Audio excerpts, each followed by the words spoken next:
Hi hello friends, day 6 వరకు శరన్నవరాత్రిలో నేను చేసిన పూజా విధానం అయితే చూశారు కదా. ఇంకా ఇది వచ్చేసి డే 7 అనమాట. డే 7 నేను చేసిన నైవేద్యం ఏంటి, నేను పూజ ఎలా చేసుకున్నాను ఏంటో చూసేయండి మరి. సో డే 7 వచ్చేసి నేను ఇంకా పూజ అయితే ఈ విధంగా అయితే చేసుకున్నాను. ఇంకా ఇంట్లో అయితే ఎలాంటి నైవేద్యం అయితే ప్రిపేర్ చేయలేదన్నమాట. సో ఇంకా స్వీట్స్ ఉంటే ఇంకా స్వీట్స్ అయితే నైవేద్యంగా అయితే అమ్మవారికి అయితే పెట్టేశాను. ఇంకా పూజ అది కంప్లీట్ అయిపోయిన తర్వాత ఇంకా ప్రతిరోజు మేము టెంపుల్కి అయితే వెళ్తాం కదా ఈవినింగ్ టైంలో.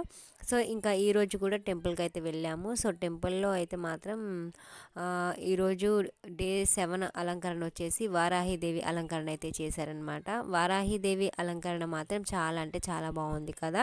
సో వారాహిదేవి అలంకరణ అనేది మహావిష్ణువు రూపం అనమాట, వారాహిదేవి అమ్మవారిది. సో ఈ అమ్మవారు చూడటానికి ఉగ్ర రూపంతో ఉన్న చాలా జాలిగల మనస్తత్వం అనమాట. ఈ అమ్మవారిని మనం పూజించడం వల్ల సకల శుభాలు మంచి అయితే మనకి జరుగుతుందనమాట.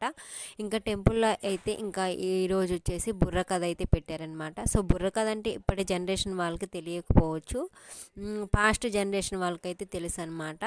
సో ఈ బుర్ర కథ ఈ కళ అనేది అంతరించిపోతుంది అని చెప్పేసి ఇప్పటి జనరేషన్ వాళ్ళకి తెలియదు, తెలుసుకుంటారు అని చెప్పేసి ఈ బుర్ర కథ అయితే పెట్టారంట.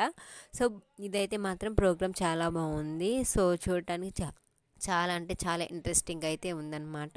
సో ఇంకా ప్రోగ్రాము అది అయిపోయేసరికి ఆల్మోస్ట్ టైం అయితే 10 అయితే అలా అయిపోయిందనమాట. ఇంకా మేమైతే ఇంకా ఈ బుర్ర కథ అది అయిపోయిన తర్వాత ఇంకా బతుకమ్మ దగ్గరికి అయితే వెళ్ళాము. ఇంకా బతుకమ్మ దగ్గర అలంకరణ వచ్చేసి ఇలా పచ్చని మొక్కల మధ్య అయితే బతుకమ్మనైతే అలంకరించారు.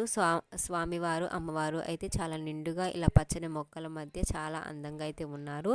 ఇంకా చూడడానికి చాలా బాగుంది కదా. సో డెకరేషన్ అయితే ఇంకా బతుకమ్మ దగ్గర నుంచి ఇంక మేము టెంపుల్కి అయితే వచ్చామన్నమాట. ఇంకా టెంపుల్లో ప్రసాదం వచ్చేసి ఇంకా పులిహోర అయితే పెట్టారు. ఈ వీడియో నచ్చితే ఒక చిన్న లైక్ చేసి మన ఛానల్ సబ్స్క్రైబ్ చేసి